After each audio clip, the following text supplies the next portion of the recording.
Now let's turn to Africa, to the chaos unfolding in the Democratic Republic of Congo. The DRC has lost control over one of its major cities, the city of Goma, in the country's east.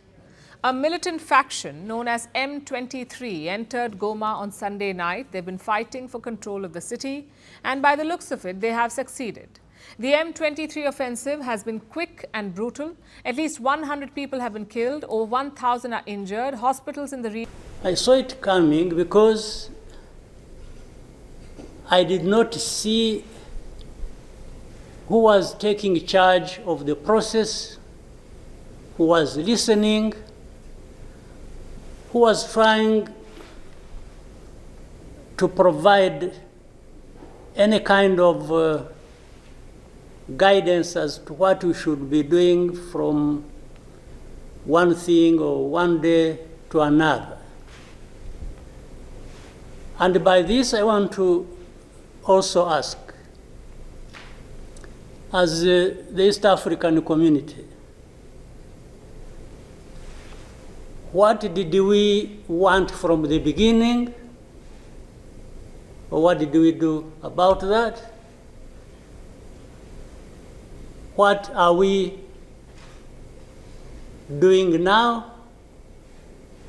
And what do we want to do for where we want to go?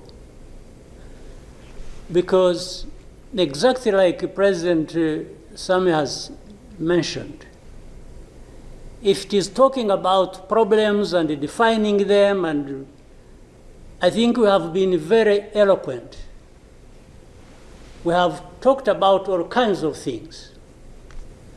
But when do we match what we are saying and what we are doing so that we get to what we want? When do we come to that? I haven't seen it. A city broken by 3 days of battle, fully under M23 control. The tarmac is covered in excess, surrendered fatigues and ammunition, discards of the Congolese army. But the rebels are keeping their cars. Residents watch on after days of taking cover. After days of fierce fighting, these M23 rebels patrol the border area between the DRC and Rwanda. According to the UN, the rebels were able to seize most of the key city of Goma with support from Rwandan forces. With the DRC army unable to stop the onslaught, hundreds of Romanian mercenaries that had worked for the DRC government as military trainers surrendered and were allowed to cross into Rwanda. A rebel spokesman insisted the M23 will bring peace. We released the mercenaries. They went home. There were 289 mercenaries. Let the people of Goma be calm. Peace is here. We are a people's army. We will watch over their security. We will bring peace. No harassment. We do not steal. We do not rape. Peace is truly total. We are a people's army.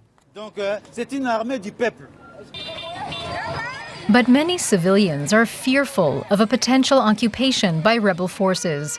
Hundreds have been killed or injured in the latest fighting. Thousands have been fleeing the violence and face a difficult choice: cross into neighboring Rwanda, which is accused of backing the rebels, or retreat into DRC's interior and seek the protection of a weak army. Meanwhile, the M23 fighters are reportedly advancing towards Bukavu, the capital of South Kivu, with little resistance.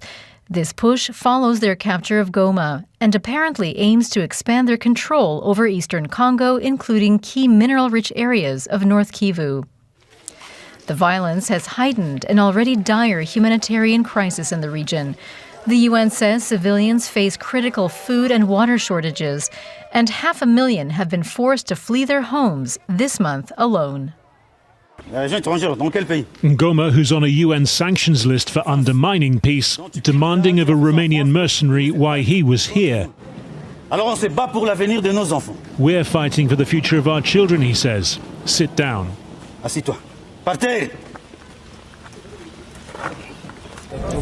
M23 says all 289 members of a Romanian security company on the Congolese government's payroll have now been given safe passage through Rwanda to Romania.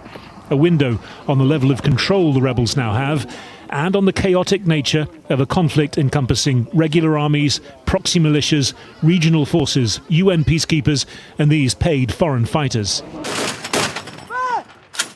They'd been in country since at least the end of 2022, among their services training Congolese troops to fight M23. The company's founder, dual French-Romanian national Horatiu Potra, was arrested in Romania in December, accused of trying to incite post-election violence there. His fighters aren't the only ones surrendering to M23. Scores of men, some wearing Congolese army patches on their fatigues, pictured at a Goma sports stadium. The rebels now said to be advancing south towards the city of Bukavu. They say they fight to defend ethnic Tutsis. The DRC government says they're after mineral resources on behalf of Rwanda. The UN says they're being backed by up to 4,000 regular Rwandan soldiers in DRC territory. A mooted meeting today between the Congolese and Rwandan presidents did not take place, their representatives instead exchanging accusations at the UN. And with the violence leaving hospitals overwhelmed and aid networks barely functioning, thousands more today fleeing from Goma to Rwanda, as all efforts to cease the fighting have so far failed. The conflict that was created from the time we had the East African community get involved in trying to help in Congo, and later on, when the East African force was trying its best and we were seeing progress, Tshisekedi decided they are not doing what he wanted and went to SADC. SADC agreed they would come and do what he wanted and sent everybody packing. And that we complied and kept quiet. What really did we expect to come out of this? Now, worse still, I think even in East Africa itself, ourselves, maybe we have different understanding of what the problem is, and we have never come together to agree or even disagree and find a way to come together finally to do what we ought to do to deal with this problem. Or we simply decided, each country, to move on its own with a different agenda arising out of involvement or whatever in Congo, and that was enough. If your interests were catered for by Tshisekedi, that was fine, even if the others' interests or concerns were not taken care of. You can imagine, therefore, what chaos comes out of that kind of situation. We are, on one hand, assuming or pretending we are coming together over an issue and trying to find a solution, while at the same time, each country is pulling in its own direction, different from the others. This is the fact of the matter. Now, but even if we were doing everything right, all of us, nothing is going to come out of it until those mainly concerned are also part of it and participating and contributing to the success of the process through which they are getting the support. But if the parties decide or accept to be manipulated, because, and by the way, that's exactly what happened.